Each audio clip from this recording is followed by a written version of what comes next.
បាទអនុញ្ញាតបាទសូមគោរពជំរាបសួរបាទប្រិមិត្តនៅបាទនៅមុខខ្ញុំនេះយើងឃើញហើយទស្សនវិជ្ជាទាំងស្រុងបាទរដ្ឋបាលខណ្ឌបាទទួលគោកបានចុះបាទរៀបចំបាទអ្នកលក់ដូរគឺបាទទីតាំងតំណឥឡូវយើងទៅស្ដាប់បាទការណែនាំសិនបាទបង្ហាញពីសំណាក់អាយដាមបារីពេញក៏ដូចជាការបញ្ជាផ្ទាល់របស់អាយដាមបារខណ្ឌគឺបានឲ្យខ្ញុំជាអាបារងដឹកនាំកម្លាំងគណៈវិទ្យាការកិច្ចភាពដែលមានកងកម្លាំងប៉ូលីស PM ស្ដាប់រាប់ខណ្ឌសង្កាត់ដើម្បីចុះមកធ្វើកំណត់ហេតុជាមួយបងប្អូនអាជីវករដែលកំពុងប្រកបអាជីវកម្មនៅតាមចិញ្ចើមផ្លូវមនីរ៉េតនេះផ្លូវ217គឺឲ្យបញ្ឈប់ការប្រកបអាជីវកម្មទីនតទៅទៀតព្រោះថាទីតាំងនេះត្រូវបានរដ្ឋបាលពេញនឹងរៀបចំធ្វើចិញ្ចើមផ្លូវសម្រាប់ថ្មើរជើងបងប្អូនប្រជាពលរដ្ឋយើងទាំងអស់គ្នាគឺទុនថ្មើរជើងតាមចិញ្ចើមផ្លូវហ្នឹងហើយក៏ដូចជាសុភនភាពទីក្រុងភ្នំពេញផងដែរហើយ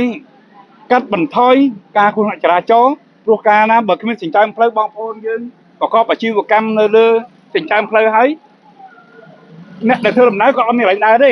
គាត់ប្រកាសជាដើរតាមទ្រុងផ្លូវនេះ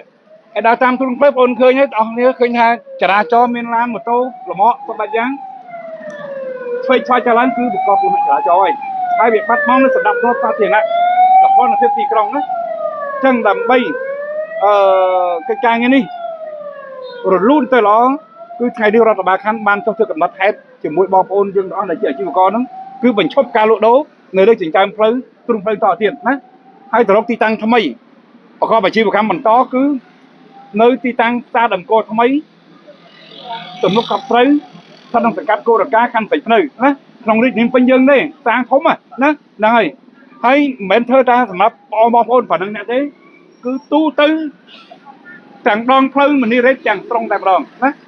ហើយមិនមែនតែមួយខាងខណ្ឌទួលគោកទេខណ្ឌបឹងកេងកងក៏ធ្វើដែរណាក៏គេចុះទៅកំណត់ហេតុដូចគ្នាអញ្ចឹងផ្លូវមនីរ៉េតនេះមានខណ្ឌ2ដែលគ្រប់គ្រងគឺខណ្ឌទួលគោកនិងខណ្ឌបឹងកេងកងហ្នឹងហើយអញ្ចឹងសូមបងប្អូនក្មួយបងប្អូនយើងទាំងអស់អនុវត្តទៅតាមការណែនាំរបស់រដ្ឋបាលខណ្ឌហើយចូលរួមធ្វើកំណត់ហេតុដល់គ្នាណាហ្នឹងហើយយើងអនុវត្តទូទៅណាបងណាចាត់ចែងបាទអរគុណតប្រិមិត្តនេះគឺជាអនុសាសន៍របស់អាយដាមអាបារងបាទលោកសំសុផង់បានលើកឡើងបាទឥឡូវយើងសូមសភាទៅបាទបងអាបារងបាទជំរាបសួរបងបាទតើការអនុវត្តបាទថ្ងៃនេះមានលិខិតបាទកិច្ចសន្យាមួយចំនួនដែលរដ្ឋបាលខណ្ឌដែលរៀបចំដាក់ឲ្យខាងអាជីវករលក់ហ្នឹងតើចាប់អនុវត្តពីយប់ហ្នឹងតែម្ដង